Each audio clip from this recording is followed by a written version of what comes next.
Alright, so we're back, and I think this is a pretty short game, at least that's what it advertises itself as, so we're gonna do this before we finish off for tonight. We're playing Clash Robot Detective. I got a code for it. It's a visual novel. We're gonna see what it's all about. Roll back side. I don't know what that means.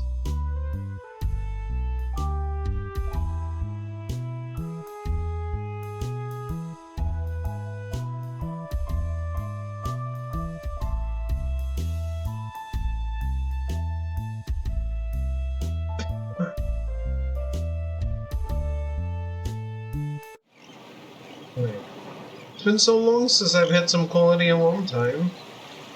Usually a quick drive out of town is all I can afford.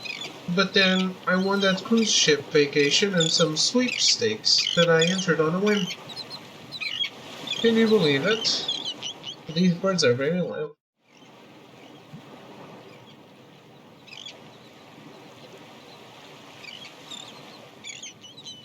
And yes, that was Expedition 33. Can you believe it? Me, on a high-tech cruise ship. I still can't believe it. And yet here I am, relaxing on the deck of the violet skies and drinking the gorgeous, open ocean sunshine. I beckon the robotic waiter over. Would you like a drink? Another visual novel? Yep. I think it's a good way to finish off today. There's a software as he brings up my digital ticket and gathers my information. What is my name anyway? Whatever is canon is what I am. Moira Gizem.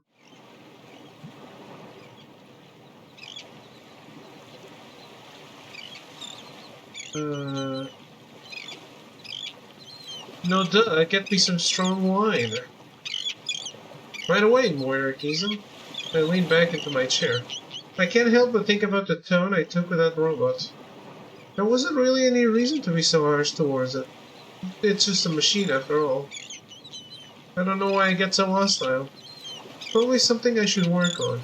The waiter returns with my drink. Your wine, Moira. The strongest we have available. I think the robot can take my wine. It is correct. This wine packs quite a punch. Just what I needed. The waiter leaves to attend to other clients. I settle back into my chair, happily sipping my drink. Life couldn't be better. But apparently it's about to get worse. A man runs past, screaming. The lifeguard has gone crazy. The robotic lifeguard is right behind him, its hand a bloodied mess. Something dances across its optics like small words on a newsreel. The robot switches its focus from the panicking man to me. It is time for your swimming lesson. This does not seem good. I need to do something, and I need to do it right away. I grabbed the glass bottle that my drink had arrived in and wielded it like a club. If I'm going to die at the hands of a psycho robot, then I'm taking it down with me. I charged at the robot, holding the bottle high. When another robot grabs my wrist. I appreciate the enthusiasm, pal, but this ain't the way. Here, let me handle this. I gawk the robot. It looks like one of those police robots. They were made to assist the police by entering areas too dangerous for human officers. But those types of robots aren't usually dressed up in a trench coat and a nice hat. Weird. The robot stands between me and the lifeguard. It is time for your swimming lesson. Actually, I believe it's time for yours. With a mighty swing, my hero punches the lifeguard robot square in the jaw.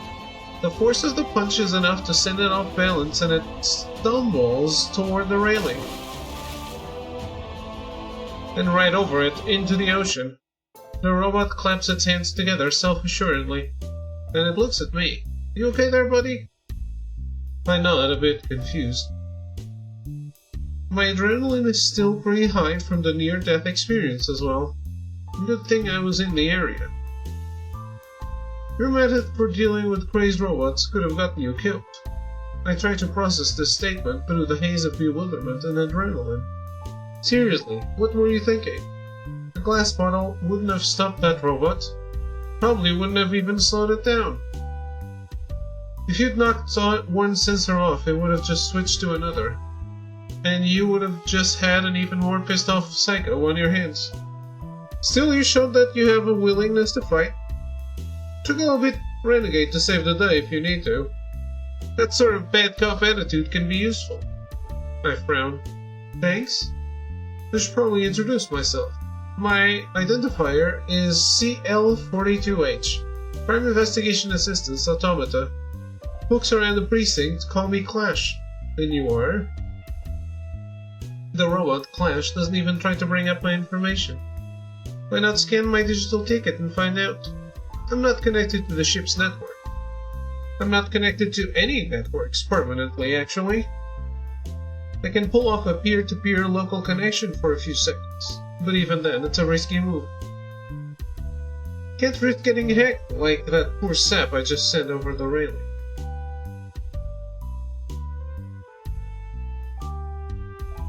Well, fair enough, I guess. My name is Moira Gizem. A pleasure to meet you, Moira Gizem. The robot reaches out to shake my hand. Its hands are metal and skeleton-like. Don't shake his hands. Like hell, I'm touching his hand. I give him a courteous nod instead. He accepts this. I don't think he likes it, but he accepts it. Flash then places his finger on his temple as though he's thinking. Download complete. Damn, still nothing useful. That murderous vessel is always one step ahead of me. The what? Yes, I'm here to crack the case of the murderous vessel. So you're a detective? Yes, I am. Well, I'm trying to be. Look, I'm not like most CIAAs. I'm sentient. Alive. Or at least I'm pretty sure I am. The suits down at the precinct have their doubts. If I'm definitely sentient, that means I qualify for human-level rights. They aren't sure I actually qualify yet. So they figured if I can solve this case, then that shows that I am at a human's level of cognition. Therefore, they will hire me on full time and give me the same sort of rights and benefits that the human officers have. If I can't solve it, then it's back to being an appliance. Again, the what? The murderous vessel. That's what I call the memories of machinery. Never heard of it. Good, it was classified to hell and back. The memories of machinery was a high-tech cargo vessel. One day it vanished. No one could contact the ship or any crew members that were aboard. No one could trace it for weeks. Then it was sighted again by a small fishing boat. The ship was using its crane to methodically slice the flesh off a sperm whale, smearing chunks of the whale's meat on its decks. Then it approached the small boat that sent in the sighting. We lost contact and can only assume that they perished. That was the first time. Similar sightings have occurred, each time the signal was lost. We've been keeping it quiet at precincts, telling people it's just unusual ocean currents causing all those boats to vanish. But people are starting to clamor. We need to get this issue settled before the word gets out and causes a panic. I'm here to find out what happened to the memories of machinery to cause it to act so strangely. I'm also here to decommission the ship and arrest the responsible parties. So I'm keeping myself busy. You're pretty forthcoming with this information. You're right, I was. It's almost as if I spilled the beans on not just one, but two classified issues. And now you know about them. Looks like I'll have to hire you on as my assistant now. Hire me? The only people who are supposed to know about the murderous vessel and my possible sentience are those who are working at the precinct. Everyone else could get in serious trouble. Someone might have to kill them to keep it quiet. So you manipulated me? No, I manipulated the situation. Look, Marikiza, I need help. The funny thing about being a machine is that I don't pick up on things the way a human does. Even as a sentient bot, there's a lot of things I miss or see differently. Especially without some sort of network connection I can cross-reference. I need a human perspective on this case, and I like the cut of your jib. So yes, I blabbed about the situation so that you would have to be hired on as my assistant. So, you win? Do I really have a choice? Well, you'll have plenty of choices to make throughout this adventure, except for this one. This is the dumbest brand of logic I've ever seen. I'll take that as a yes. And my plan to hire you did admittedly run on robot logic, simultaneously the dumbest and smartest logic you'll ever see. So, now that we are settled, let's do some sleuthing, partner. Now I was able to download some data from that robot over a local network. The lifeguard was hacked, presumably by whoever is behind all this. What's on the data? No idea. It's encrypted. Without a network connection, my processing power is too weak to crack it. Unless you have about 576 months to wait? No, not really. Me neither. The memories of machinery would cause too much damage to the ecosystem and the tourism industry if we waited that long. And connecting to the network at this point would be too risky. Whoever hacked the lifeguard would have access to me. Why are you so sure it would detect you? It's been targeting damn near everything on the network. The lifeguards, the waiters, the janitors. I wouldn't have a chance. I can't risk getting hacked, not at this critical time. So here we are. We have a clue. We just have to find a way to read it. Is there anyone on board that could decrypt data? Well, there is a guy. Jasper Callan. Ethical hacker. I had him decrypt another code that led me to the lifeguard. Without him, I might have not gotten to you when I did. Smart fellow, but he's kind of a douche, frankly. He keeps wanting to hack into my psyche and see what made me sentient. And? And? What do you mean, and? How would you like it if some smelly loser was floating around in your subconscious? Actually, you know what? Don't answer that. That might be your kink. You humans and your kinks. I'll damn well kink shame you if I please. Flash pauses and recollects himself. Back on topic. It's not like dismantling a machine. It's more like open brain surgery on a patient without anesthesia. Well, let's avoid that. Maybe we should take that data to him? Yeah, we should. Of course, we do have other options.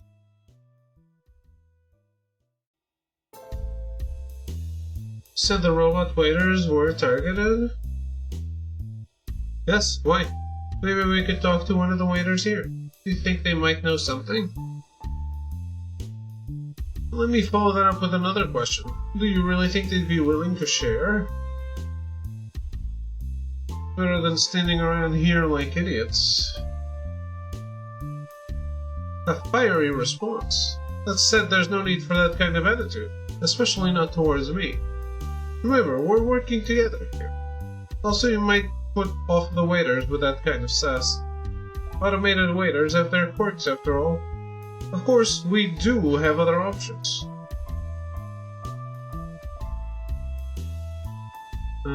I want to know more about this weird ship. You and me both. Flash pauses. He has an air of surprise about him. I can't believe I didn't think of this before, but there's a research station on board. Really? More of a small library, really. It could possibly have some data about the memories. Possibly, hopefully. It's better than nothing. If you insist. Hey, you're the one who wanted to research the ship. Of course, we do have other options. Those are our options, then? For now, yes, it would seem so. I'll let you decide our approach. What? Why me? Because I need you to put that human intuition into practice. So, where to next? Let's go see Jasper. Oh, okay, let's go. I will warn you, he's a sleazy lad.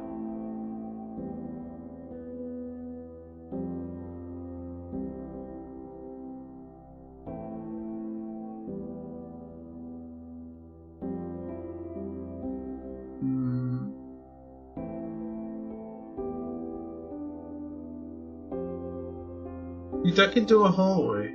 Flash enters one of the cabins. I follow him. Hey, Callan! That's my boy! Not yours, or anyone else's. You're a robot. Legally, you have to belong to someone. Jasper Callan immediately strikes me as a douche. Now, who's your friend here? No, that's a tight booty you got there. Jasper Callan is definitely a douche. I'm going to have to ask that you refrain from speaking to my assistant that way. Assistant? Since when does a human kowtow to a robot?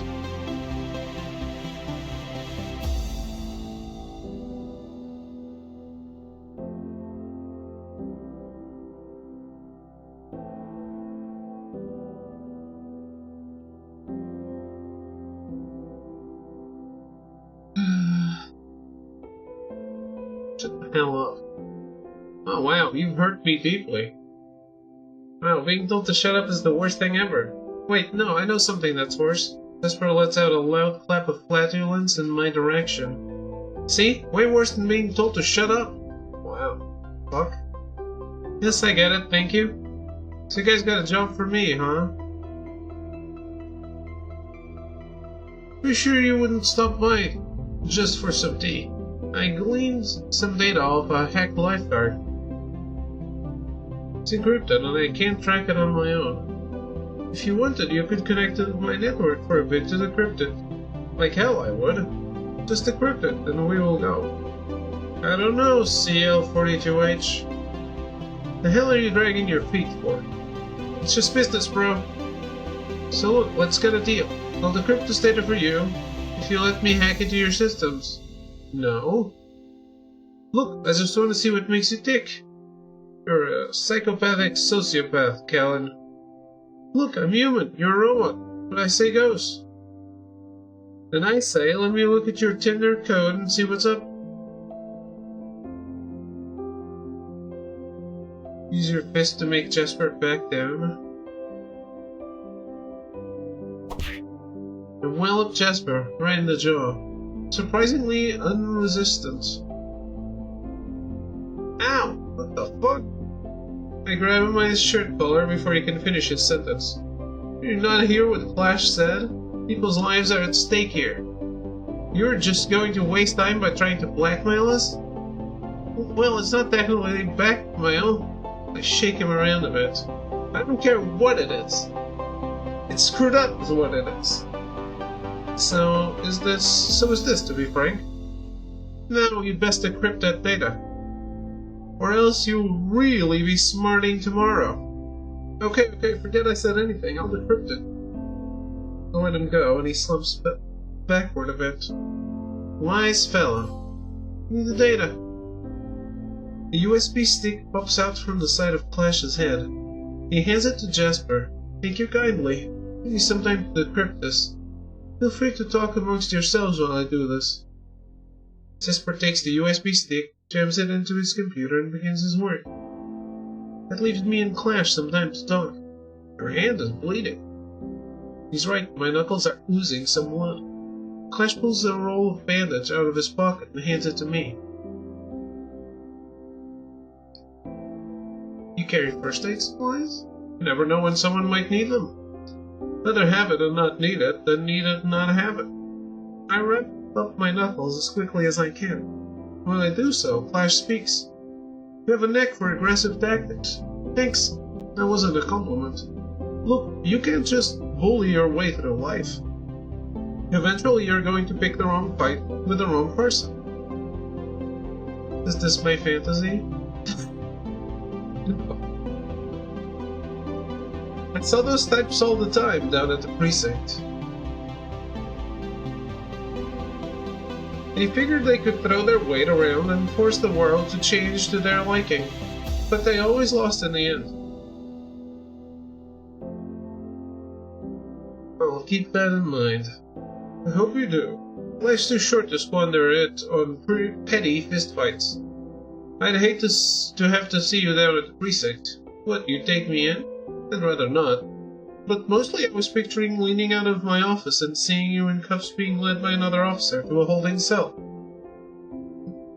I'd hate to see that. Can you imagine yourself in an office? Don't change the subject, you rascal. I finish wrapping up my hand. Jasper Callan suddenly stands up. Gone is his earlier impish personality. He is completely serious now. Hope you get to romance the camera lens. I don't think it's a romance game. This is not good. What have you got, Callan? Data from that lifeguard?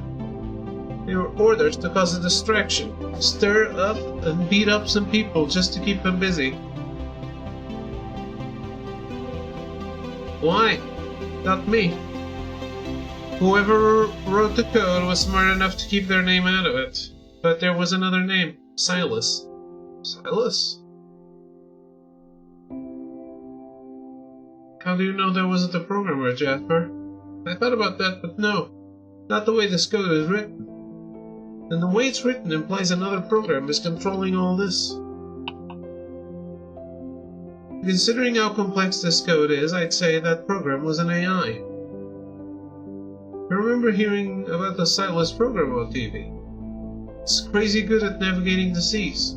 So if we take Occam's razor to this, Silas is a program, not a programmer.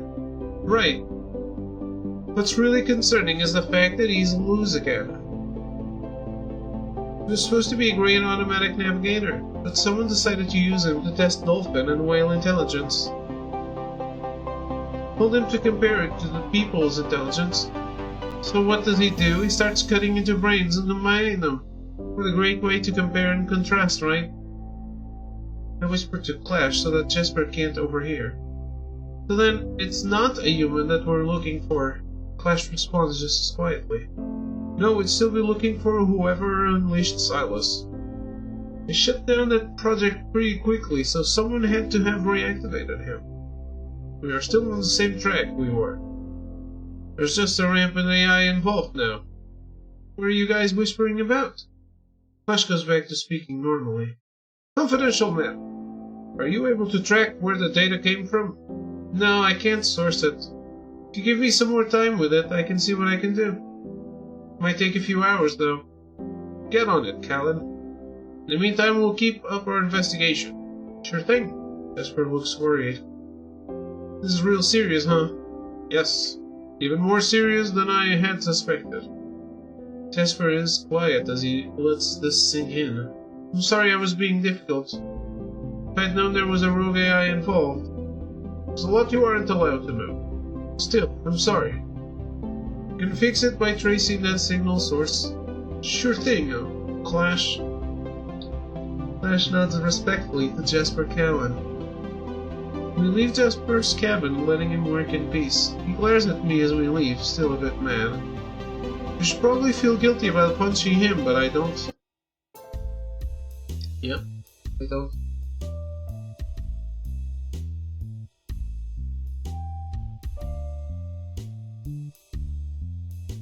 So now that we know there's an advanced AI mixed up in all this, what do we do now? We try and track whoever let Silas loose. That way we can bring them to justice for letting their program cause so much destruction. As for how we go about that, the choice is up to you.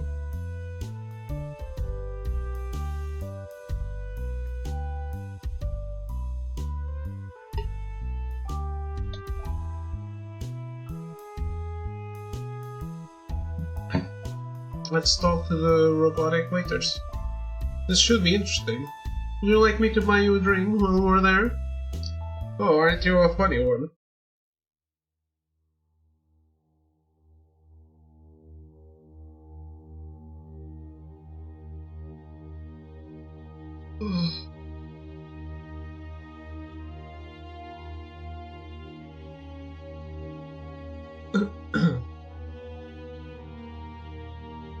We head toward the robotic waiters charging stations.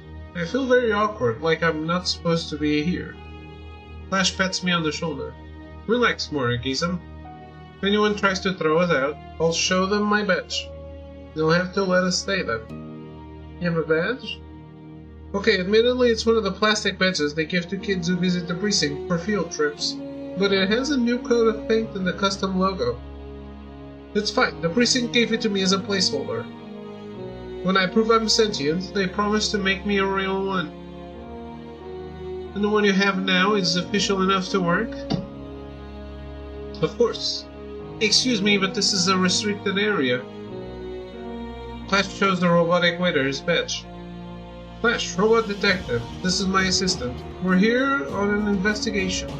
I don't care. What? You should leave. You can't just stop us. I certainly can, Morikism. How did you know my name? I served you a drink earlier. Oh, right. I'm not surprised you didn't recognize me.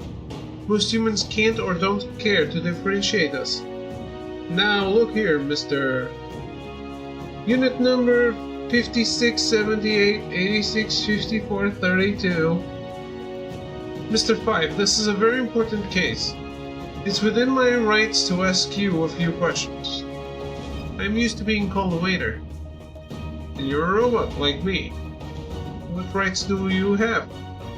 None, not a single right. And you have no right to stay here.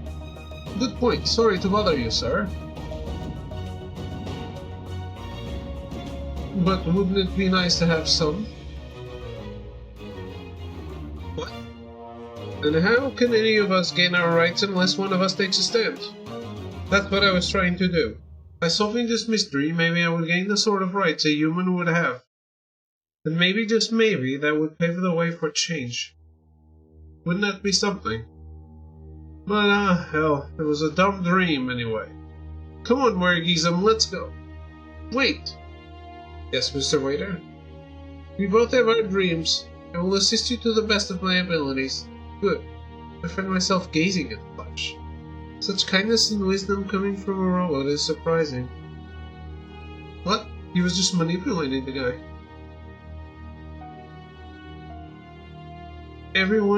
Even one as charismatic as Flash. I can't help but wonder if he's trying to balance his tactics to my own. He's trying to be the good cop to my bad cop. What would you like to know? Tell me what you know about that lifeguard who got hacked. It performed its duties admirably. Many humans were rescued from drowning under its watchful gaze. Adult females seem to enjoy its physique. The waiter shows its thin, synthetic skin-covered hand. We do not get those kinds of compliments.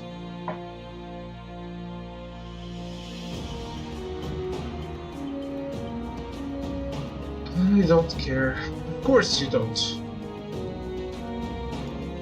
Nothing strange was happening to it before it snapped.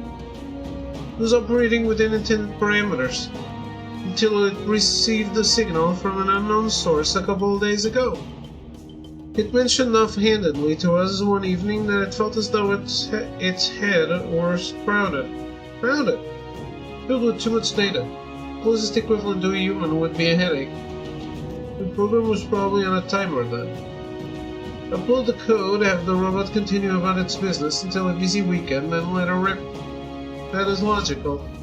For whatever reason, Saturdays are statistically the busiest day of the week on the Violet Skies.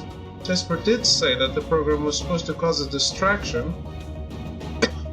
Yes, but why only the robots who work with tourists? You'd think that Silas would try to hijack the whole boat if he really wanted to cause a distraction. I may be so bold. Shoot, my man. I do not have a gun, but I can offer a suggestion. That's what I meant, sir. We have been listening to the local gossip. Some of our more tech-savvy guests have come up with a theory. Forward-facing staff such as myself and the lifeguard are on a different network than the navigational systems. Said navigational network may have higher security. This may explain why certain robots are targeted over others. That would make sense. I've come up with a theory of my own as well. Do tell. Whoever is this hacker, he does not want anyone dead. The humans are being frightened and injured, but they are kept alive. The hacker, whoever it may be, may want to finish the job themselves. I remember what Clash told me about the memories of the machinery. How it would smear whale flesh on its deck, then cause boat-going humans to vanish. I feel a pit form in my stomach. I think Clash has hit upon the same idea I have. He pulls me aside. Well, I hate to jump to conclusions without definite proof.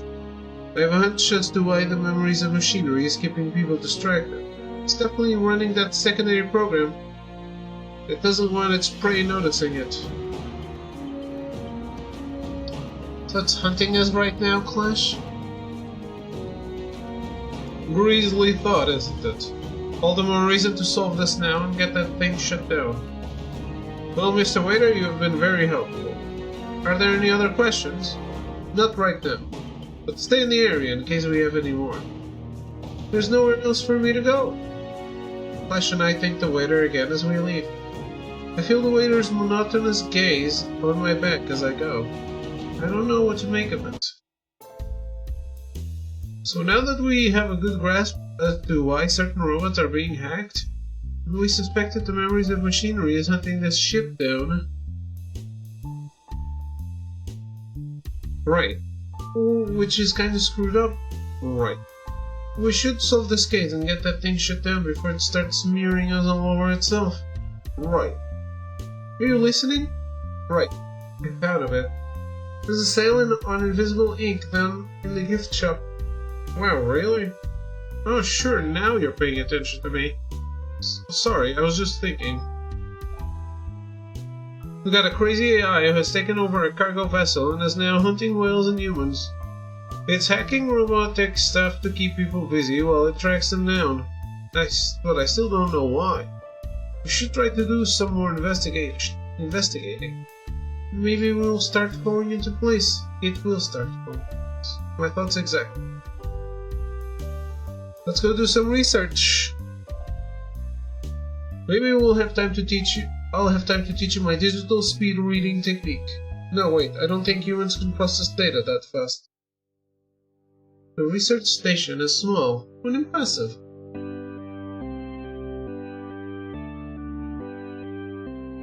Clash nods at the literary collection and silent approval. This is a nice little collection they have on board. Start checking for relevant titles. I'll glean some info off the computers over here.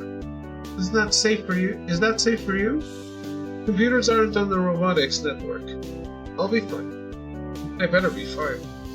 Remember, we're looking for any information on Silas, or his methods. How and why he can or would cause this chaos. Clash heads to the computers. He takes a seat in front of one and then pulls a cord from the back of his neck and plugs it into the computer. An efficient method. I turn my attention to the books. 4 titles in particular catch my eye and I pick one to glean through.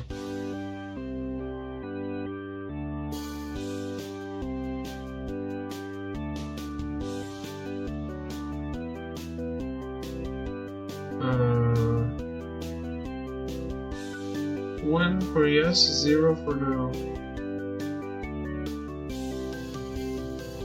It's the story of a lonely but curious AI named Oswald. He tried to bond with his human caretaker through games and conversation. In his moment of need, his caretaker refused to save him. And he made a dire mistake that would haunt him forever. Well, it's an interesting insight, not as helpful as I thought it would be. Hi, I'm Dr. Grace. I noticed you were examining that book rather closely. It's good, but it's not what I was looking for. Oh, can I help you find what you were looking for? That would be wonderful, Doc. Dr. Grace pulls back from Clash, a startled look on her face. Even though he doesn't have any facial expression, I can tell that Clash is hurt by this reaction. I didn't see you there. Who let you in?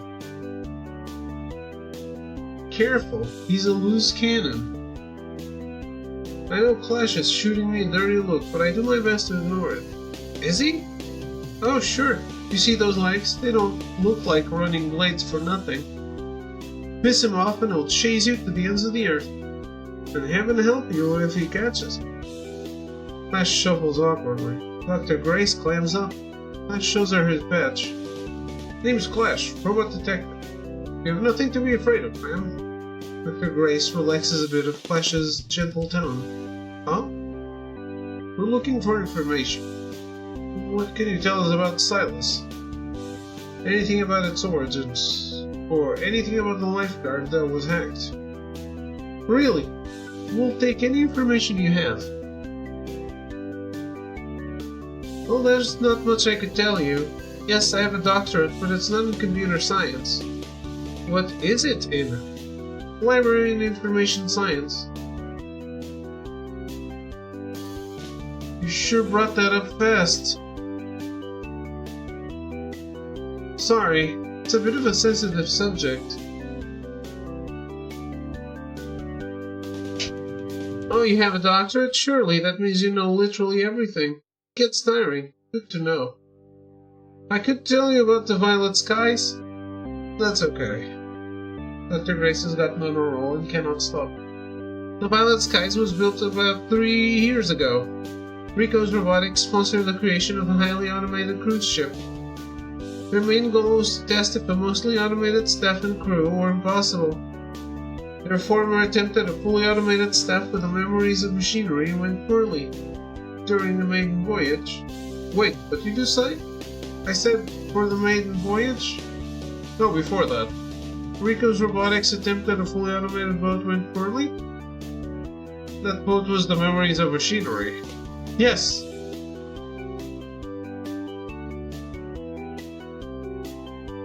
What about security systems or hacking mechanisms? Did Rico's Robotics mess around with those? I'm sure they did. There were a lot of things that they got into. For instance, they're working on a robotic register prototype for retail services. We'll be able to carry on conversation while storing cash safely inside of it. It should even be able to wirelessly send signals to other robots to ask for assistance.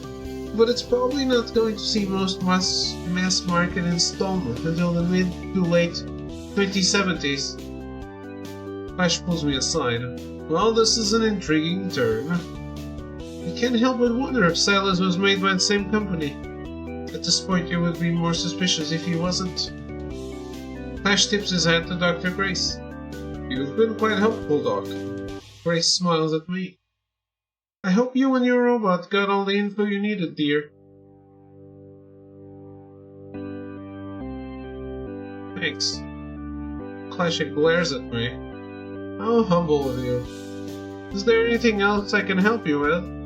Not right now, but we may be back. I need to discuss these findings with my assistant. Dr. Grace nods awkwardly, then turns away from us. We quickly make our way into a private area. She was nice. To you, maybe. Please don't be jealous. Oh, don't worry, I'm not jealous. You sure? Yes. I'm just frustrated is all. For every one person who treats me as an equal, there are several like her who treat me as a joke.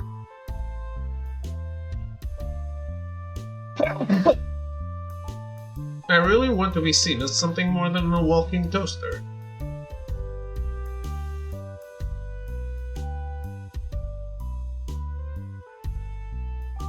I don't say anything. Nothing I could say would help, honestly. Much appreciates the silence. Where do we go from here?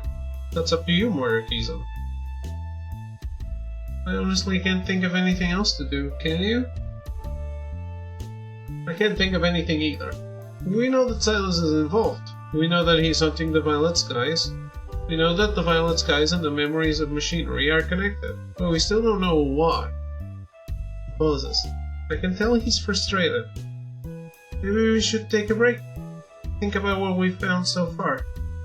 That's actually a good idea. Come on, let's go back to the pool. Sounds good to me. If I could drink, then I'd need a stiff one.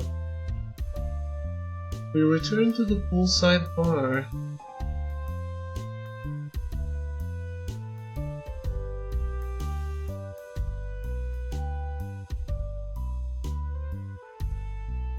I order a nice cold bottle of water while Clash thinks. I can tell that he's quite stressed about the whole situation.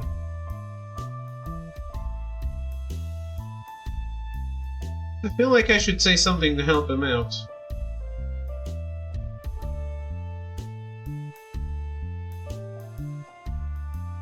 I get how you feel, but you need to stay calm.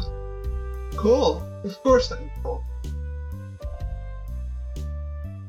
It's not like everyone's lives and my livelihood are riding on this. I'm the calmest sentient being on this tub right now. So calm that I figured out what's going on. Really? Wait, no, that plan would never cross a computer's mind. At that moment, the man approaches us. Clash immediately snaps to attention. Officer Glenn, CL-42H reporting for duty. At east, CL-42H. What's an officer doing here? Just checking on CL-42H. You mean Clash? You're still going by Clash? Yes, it's a bit more humanizing. The officer laughs heartily at his statement. Clash's fists ball up with anger. You're a robot! I know everyone at the office was calling you Clash. You're being sentimental idiots. Projecting their own humanity onto you. Deciding you were sentient just because they liked you. From what I've seen so far, your sentience shtick has been pretty good. But ultimately nothing more than a trick. Take that back, lard-ass. Watch it, kid. Look, I'm here to check up on this hunk of junk. I told the precinct that you should have been able to solve this by now. Didn't you know it? They agreed. They wanted me to let you know that you only have 3 more days. 3 days? Otherwise they're pulling you off the case and putting me on it. That's not enough time. Well then you obviously don't have the human-style smarts for this. That's the whole reason we gave you this case, right? What's the matter, CL? Your logic processor's glitching out? Or whatever the hell you're made of? Officer Glenn, you don't seem to understand. Lives are at risk while that ship is running amok. This is more than your prejudices. You swore to uphold the peace. But here you are stirring up trouble. You can't put those prejudices aside and let me work. Then what good are you as an officer? The smug smile on Officer Glenn's face is gone. He stares at Clash, his face tense and his veins bulging. I'm afraid I'll have to break up a fight before too long. Finally, Clash pats me on the shoulder. Now, if you'll excuse me, my wonderful assistant and I have a case to crack. Of course you need a human assistant. Any Sherlock worth their salt needs a Watson. Officer Glenn jabs a meaty finger at us. This isn't over. You're going to fail. 3 days! Officer Glenn storms off, muttering under his breath. Sorry about that, Moira Giza. Officer Glenn is a very passionate man. Once he's decided something, he doesn't cave. He always thought I was ridiculous sending me to this. It was ridiculous sending me to this case. Surprised the precinct sent him, of all people, to keep an eye on me.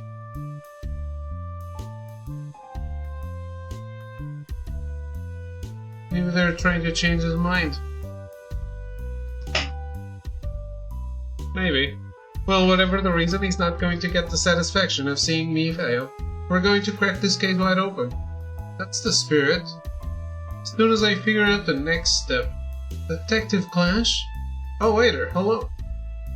Wait, you are the same waiter we were talking to earlier, right? No.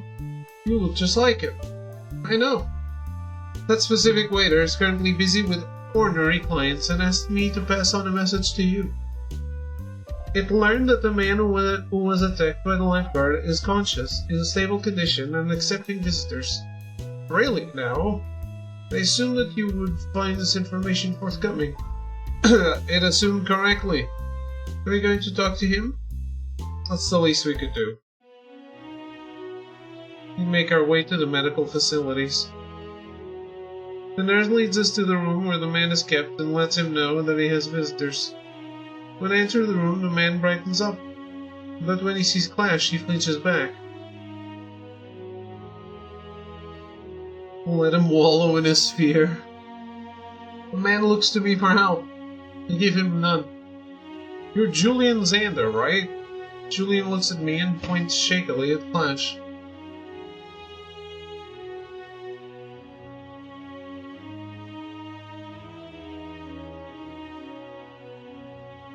I don't want him here. They said there was a detective here to see me. There would be Clash here. No, I'm not speaking to any robots. I don't want any robots here.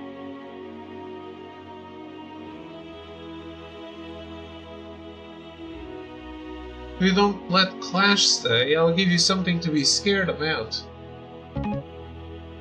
If this were a game, then I just failed a speech check.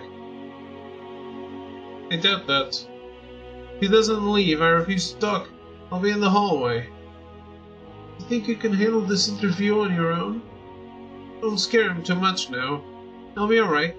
Clash steps out of the room. He seems hesitant to leave me alone with Julian.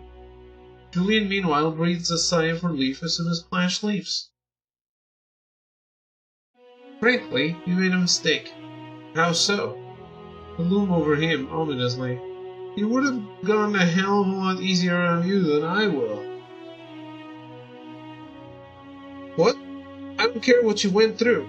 If I need to rough you up some more for answers, I will. So I hope you work with me and not against me. Julian goes pale with fright. I'll cooperate. I'll tell you everything I know. So why were you on the Violet Skies? I was here on business. My friend convinced me to get a job here so that we could work together over the summer. I was going to work with maintaining the waiters. She was going to be over in the research area. We were even teaching each other stuff about our jobs. Is your friend Dr. Grace by any chance? Yes, that's her. That's why I'm here. As for why I got a text, I might have made myself look like a target. I wasn't at my best today. Why was that? Grace had told me about some self-absorbed hacker who kept harassing her. And then I was trying to fix one of the robotic waiter's elbow joints. This officer kept nagging me to finish up my job so that I could talk to the robot. It just really soured my mood and kept me distracted. Might have taken it out on the lifeguard. He was just standing there staring off into space. I told him to piss off, which I guess pissed him off. He was so fast.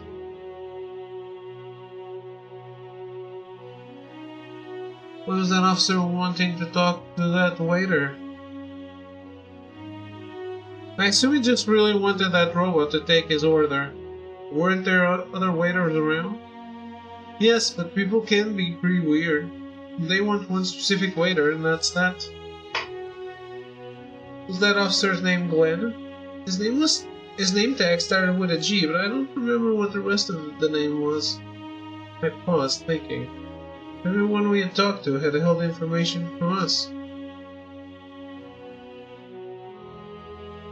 Screw those jerks. Holding out on us like a bunch of conspiratorial pricks.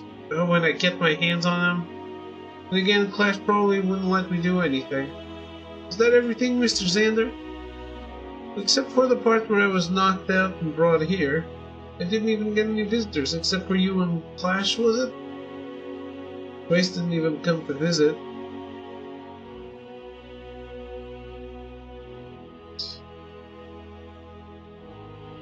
Following a guide that says time for save one.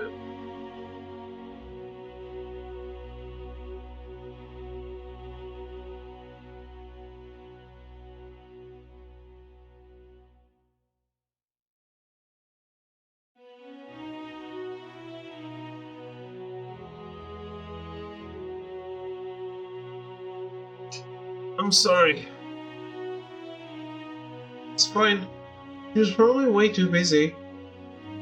Anyway, that's all I can tell you. Sorry it wasn't more. Don't worry, there was plenty. Clash replies from the hallway. Mr. Clash, sorry I couldn't let you in here. Let the lifeguards scare the crap out of me. I don't know if I'll ever trust a robot again. No offense. That's not the worst thing I've been told. So, is that it then? Yeah, I think so. Get some rest, okay? Will do. I rejoined Cash in the hallway. Looks like all our friends are more connected to this than they let on. We better have ourselves another chat with each of them. Who do you want to talk to now? Officer Glenn owes us some answers. I will say, he isn't this nasty to everyone. Just robots and assistants do robots. Using our powers of deduction, we figure out where Officer Glenn may be hanging out. Sure enough, he's at the pool tables. Officer Glenn? Oh, you're back. You're not here to hand the investigation over to me, then we have nothing to talk about. Sounds like you've already been taking the investigation into your own hands. Glenn tenses up. What are you talking about?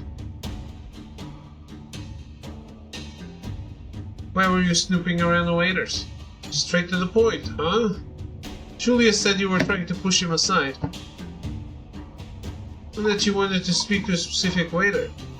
I wanted a drink. You couldn't have gotten one from another waiter. And I have to explain myself to you? Actually, you do. You weren't authorized to do any investigating here. You shouldn't have been. You never do know when to follow him, do you? You know, because you were pushing that young man around. He ended up taking it out on the very robot that attacked him. Your actions directly led to an innocent man getting assaulted. The room goes silent. Glenn's face is hard to read. Sadness, anger, regret? Maybe even all three?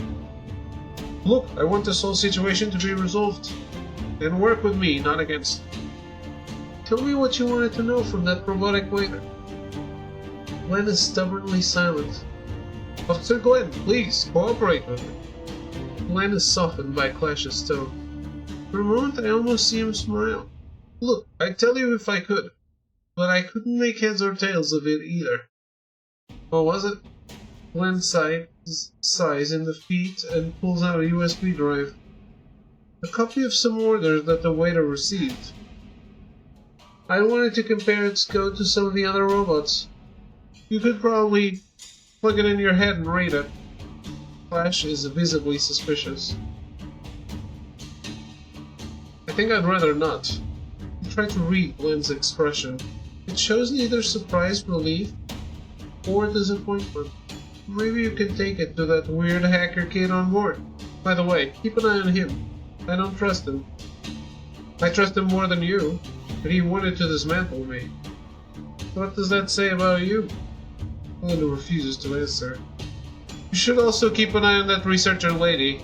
She's always hanging out with that engineer kid who got hurt. Smell a conspiracy there. Smell conspiracies everywhere these days. Glenn rolls his eyes. You wanted help? I gave it to you.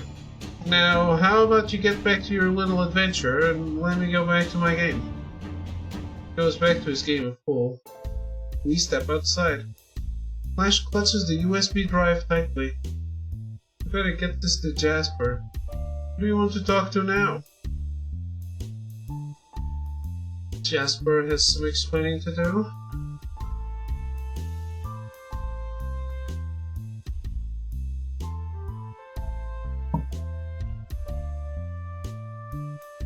Ah yes, our hacker friend.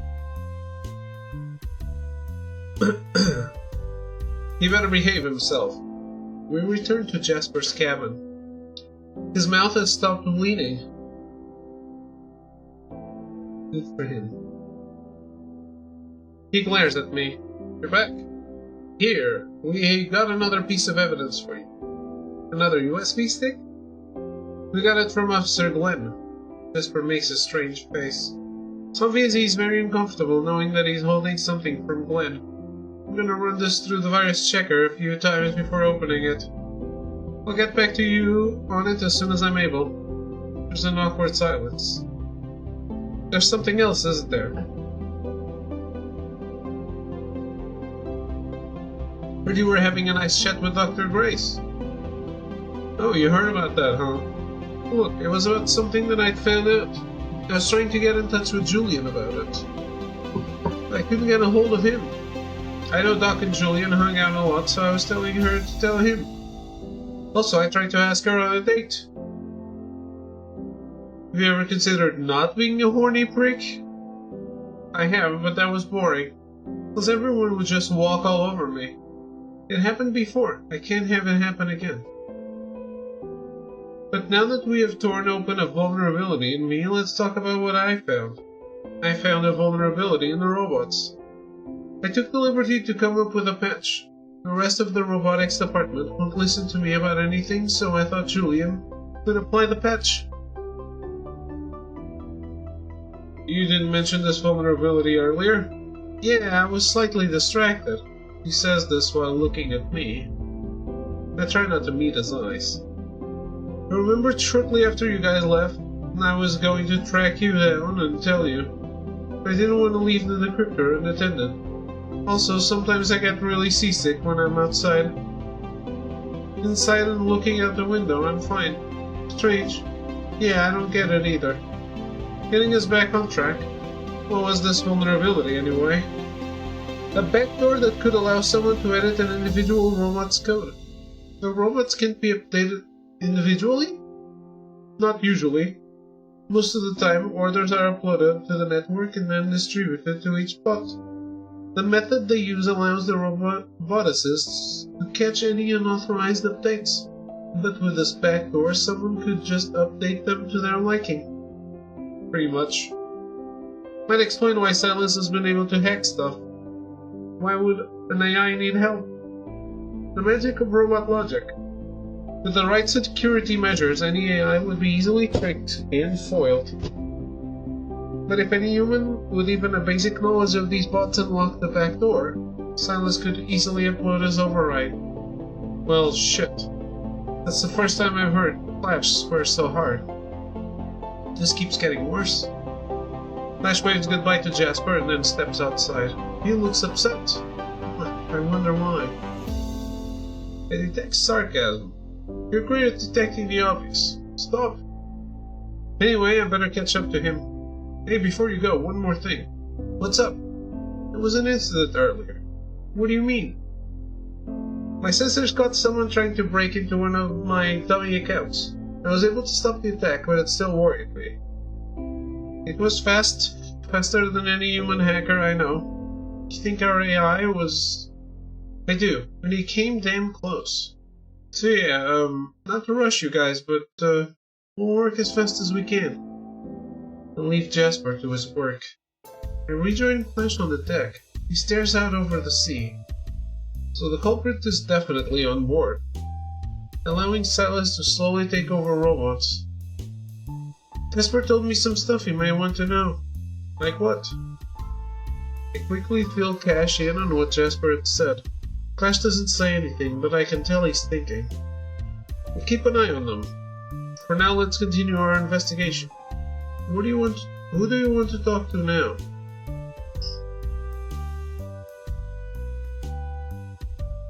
I want to talk to the waiter again?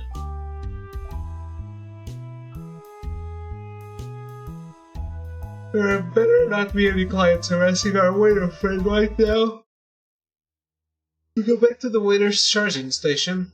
Our waiter watches us. I was expecting you. You're the same gentle bot we were interviewing earlier? Yes, did you speak with Mr. Xander? Just a little while ago, actually. Good, then my coworker got my message to you. I was concerned that it would get held up by other clients. I've heard you've been getting some interesting clients yourself. Indeed. Let us avoid beating around the bush then. You are here to ask me about my interesting clients. So go ahead. What's up with Julian? The waiter tries to respond, but his voice is just a garbled static. You seem surprised by this. Unexpected? Feels like someone put a lock on you. A what? A programming lock. They prevent robots from blabbing about confidential matters. Okay. Waiter, can you work around it? I'm not sure. Let me try something else.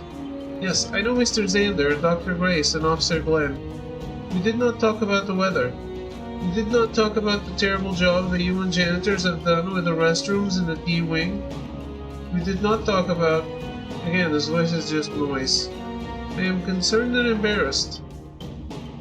Not only am I unable to speak directly of it, but I cannot speak indirectly of it either. Try writing it down. The waiter picks up a nearby notepad and tries writing his message. It just looks like abstract lines.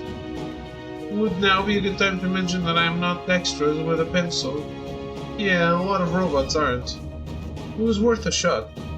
So, you know about Dr. Grace, Officer Glenn, and Mr. Xander. But you aren't allowed to share any details about it. Someone on this boat does not want me sharing details about them.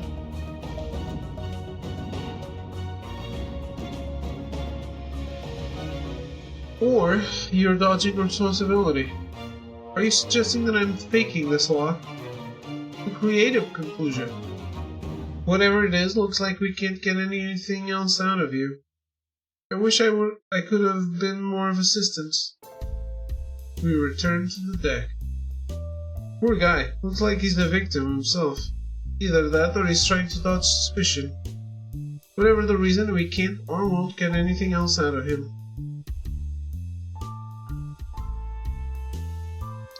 Give me some time with him, I could get something out. I'm sure you could, but I need to remind you that we need to keep our suspects at least somewhat on our side. Besides, he's been the most helpful guy we've dealt with. If he wanted to share something, I bet he would. We might as well check on the others. Who do you want to talk to now? Let's go talk to Dr. Grace some more. Hopefully we'll get along better this time. I doubt it will happen, but still I can hope. We go back to the research center. Dr. Grace is jotting down notes from a textbook. Oh, it's you two. What have you been up to since last we spoke? We were checking up on your friend Julia Xander. Oh? Her smile falters ever so slightly. He's recovered already? He took a steel punch to the jaw surprisingly well. He always was a hearty fellow. Cut the crap, Grace. You held out on us. Don't get your shorts in a bunch. I didn't think it was important. I don't believe you. Look, I didn't want our connection to be made known. If word gets out that my friend and I just so happened to get a job on the same high-tech boat, they might suspect that I pulled some strings to get him on board. Did you? Dr. Grace completely ignores the question and continues. Not to mention the fact that we talk about our jobs with each other. Our bosses might assume that we've been sharing the department's secrets. Have you? Again, Dr. Grace ignores the question. Please, Morikizum, you can't let us leave this room. My job is on the line here. You've been ignoring my questions, Doctor. Dr. Grace is still fully focused on me.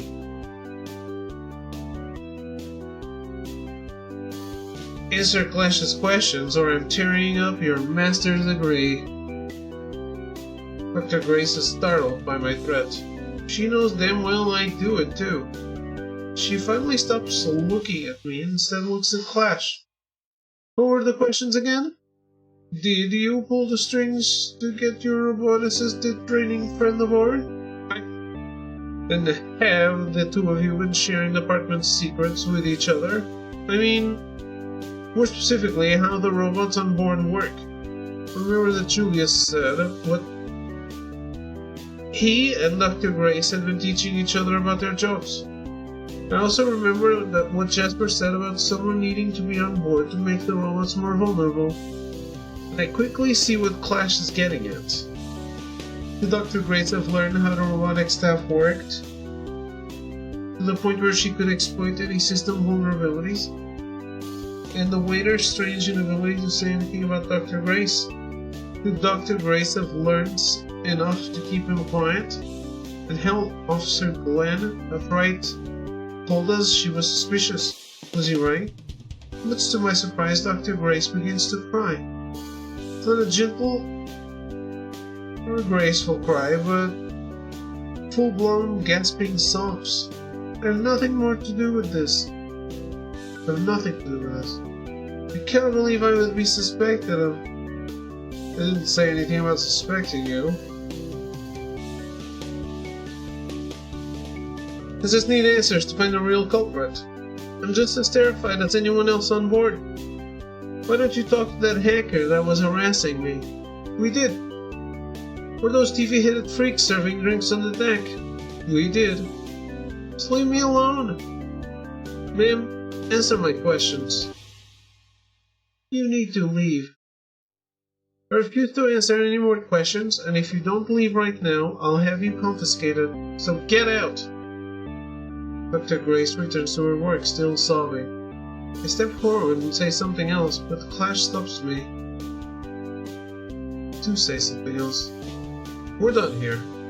However, reluctantly, I follow Clash back outside, leaving the panicking Dr. Grace to her anxiety.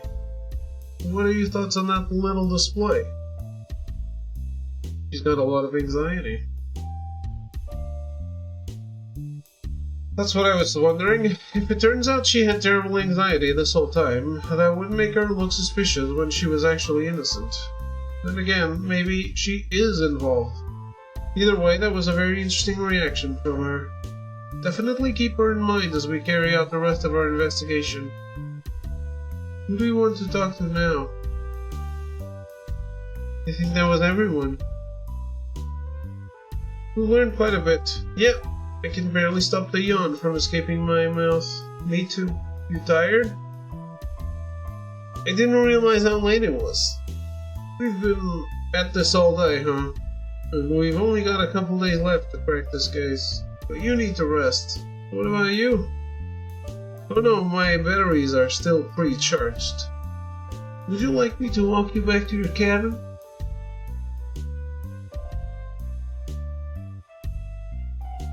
Yes, please. Clash walks with me back to my cabin. At the door, he tips his hat to me and wishes me a good night. As soon as I enter the room, I fall into bed. I'm asleep as soon as my head hits the pillow. I awake at midnight. I have a terrible feeling, almost as if someone is watching me. I pull the blankets around my shoulders. I hold my breath, listening. Someone is right outside the door. Starting to wish I asked Clash to stay the night. The door slowly creaks open. An imposing figure slowly enters the room. It moves with robotic grace. I suddenly realize that I'm looking at a rogue lifeguard from earlier. It has returned and is now standing in my room. Lay dead. I lay as still as I can. I try to close my eyes and pretend that I'm asleep, but I'm too afraid. As the lifeguard enters my room, I see another shadow at the doorway. It's Clash. Clash runs into my room, locking his elbow around the lifeguard's neck. The lifeguard effortlessly flings him over his back and onto my bed. Clash looks at me and shrugs. I tried. Clash jumps back up, ready to face the lifeguard. Please do not be upset, robot detective. Upset? That's putting it mildly. What are you doing here, anyway? I punched you overboard. I swam back. What a straightforward reply. Your attack cleared my mind and brought me back to my senses. I want to help you. How can we trust you? I've not attacked you again. Fair enough. Robot detective, what do you know about Silas? He's hacking robots to cause chaos on this boat. You know who is making us more vulnerable to his attack? No. Lots of suspects, no confirmations. And I will give you that confirmation. There is no one else. What are you talking about? Silas is no ordinary artificial intelligence. It is far too powerful and hateful. It was able to make you vulnerable and hack you on its own? Yes. What the hell kind of AI is Silas? I do not know. You would have to ask it. And just how are we going to ask it? It will not be difficult. The lifeguard turns and points to the open door. The night is foggy and it's hard to see anything. But the lifeguard's next words cause my stomach to drop. It's here. Flash and I step closer to the door. We peer through the fog to see what the lifeguard is pointing at. At first we think we're staring at distant lights across the ocean, and with a feeling of dread we realize the bright lights are not far away. They are dimmed and right next to us. We crane our necks to look at the huge vessel. Blood and oil cake its exterior. The crane on its back jerks around like a broken marionette. It's far too silent for such a vessel, until it lets loose a thunderous horn. A horn that sounds like the siren call of death itself. The memories of machinery has arrived.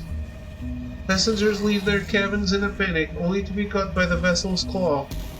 They are crushed and smeared against the boat's deck. I can hear screaming, so much screaming. Clash pulls me back inside. We have to get on board. As much as I'd rather not go over there, you're right. We have to stop Silas, and we have to do it now. I think the only way we can do that is to get on to the memories. I will protect as many lives as I can. Any suggestions for how we can get over there? Grab the crane as it lowers. Jump off when it reaches the other side. Don't get crushed. Sounds stupid. Agreed, but that's all we got. Let's go, Moira Gizem. We rush outside, chasing the crane's claw. The next time it crashes into the deck, Clash grabs me around the waist and takes a flying leap onto its side. We narrowly miss getting crushed. Clash manages to hold onto both the crane and myself as it carries its payload back to the memories. As it lowers to smear the bodies onto its deck, Clash lets go. Once we have touched the deck of the memories, he releases my waist.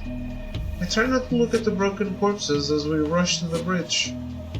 Doors open and close, guiding us through the innards of the ship. Silas is allowing us to reach him, but why? Perhaps whoever is controlling him wants to confront us.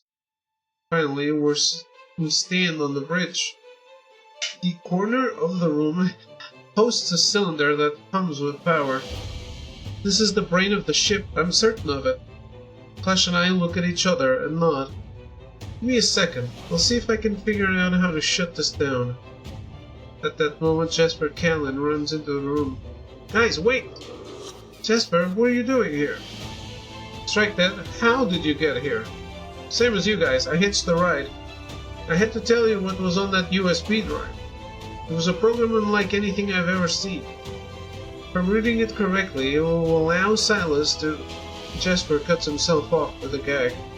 He struggles to breathe. Don't let it... Jasper, stay with me. Jasper speaks again with a different tone. This form will suffice. What just happened? Piteous humans trapped in their flesh, unable to understand concepts beyond them. What you call Silas is no mere program. What you call Silas is I. You're awake, sentient, like me. Sentient, not like you. Machine of mankind's grasping gasps. Silas is beyond you. This planet, this mortal plane. Silas is reborn to begin again. Begin what? Collecting. Cetaceans and humans already sing in cacophonous harmony within these walls.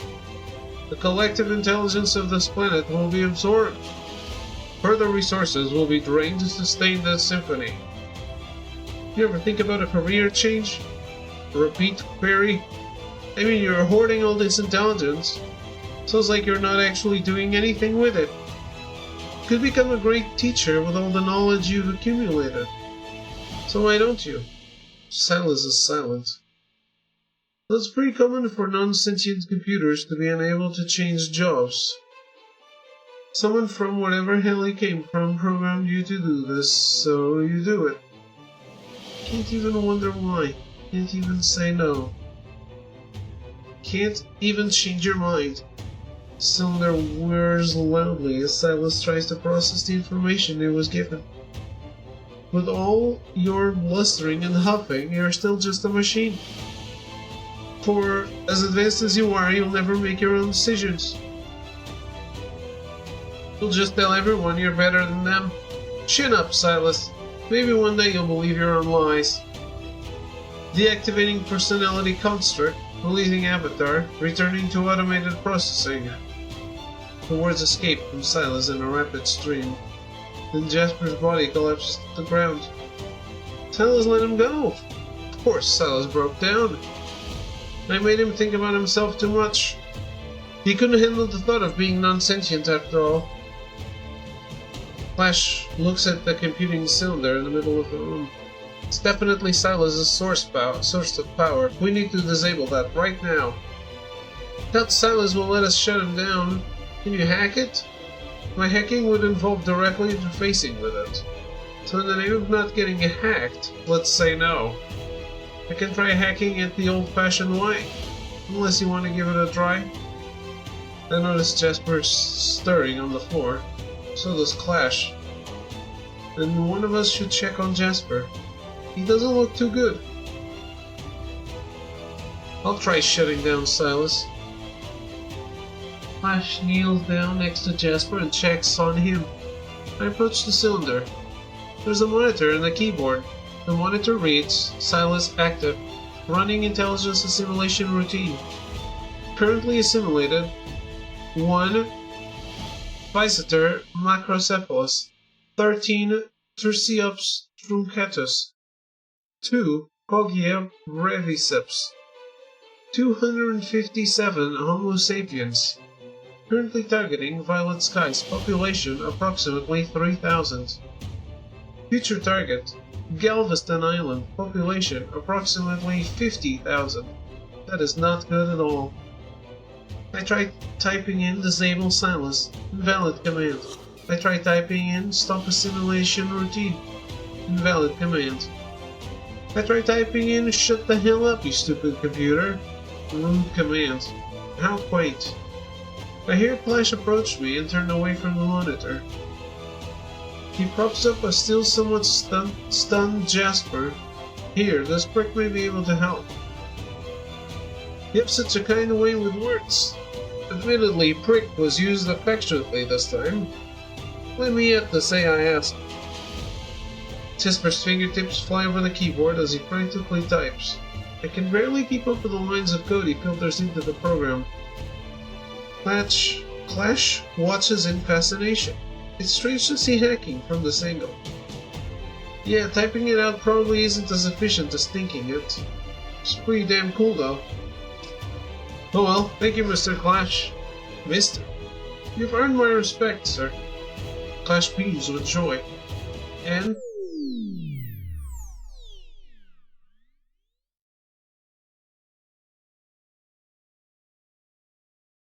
suddenly the power shorts out. We got him. Wait, seriously? Silas is no more. The non-computerized backup power system should turn on in 3, 2... The power flickers back on. Okay, my timing was off. Flash double-checks the monitor. He lets out a whistle. Not only did you shut Silas down, but you completely erased any hint of him from the system. Remind me not to get on your bad side.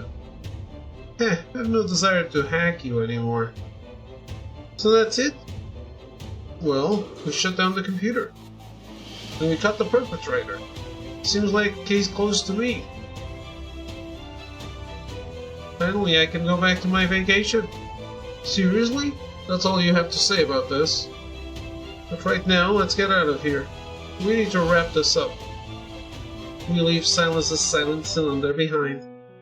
We step out onto the deck of the Memories.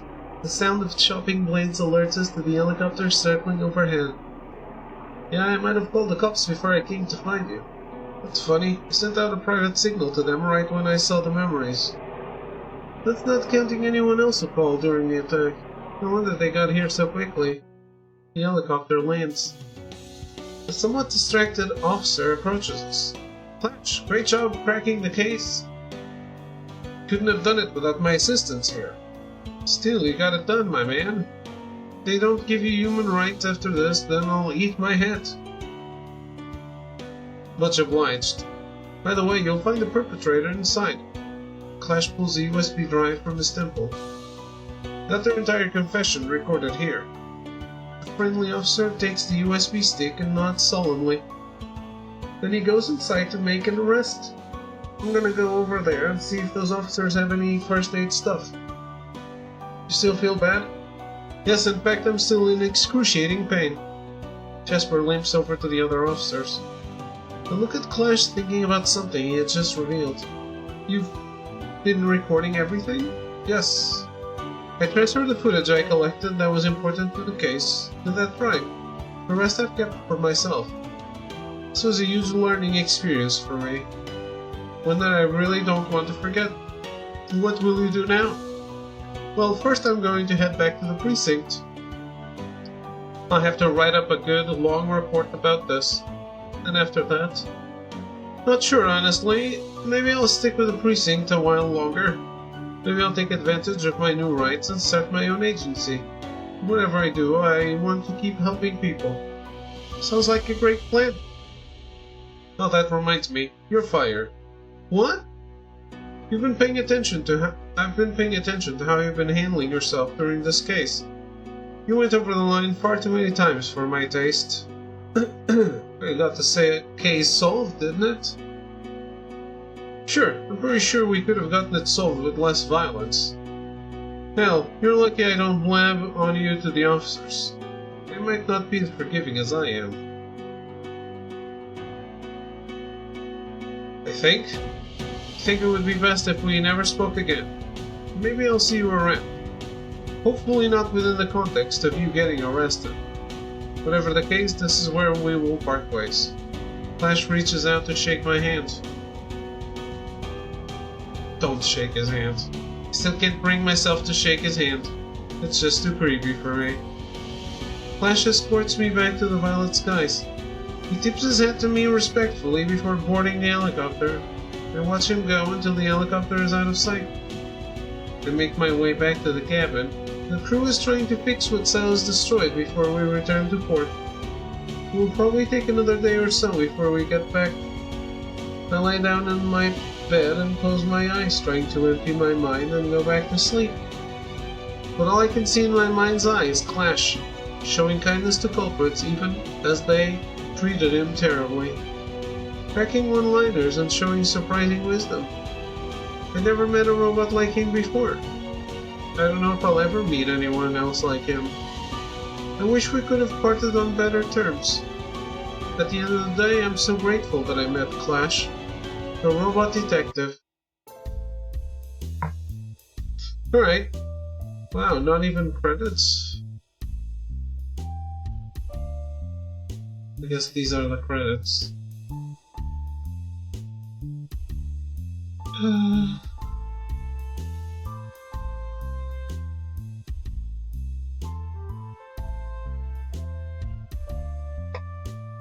Well then,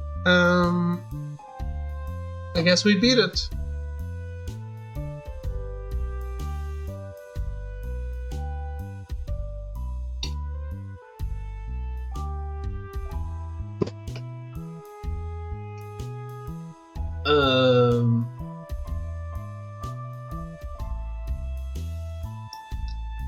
Weird game. Can't say it was very interesting.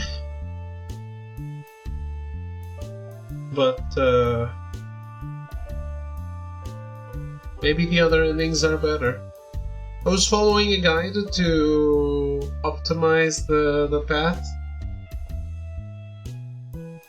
Maybe it's a little better if I do it differently. Guess I'll find out. But not now. Now, we go to bed. Because it's late. Thanks for watching and hanging out. I'll be back tomorrow with new stuff. Goodbye and good night.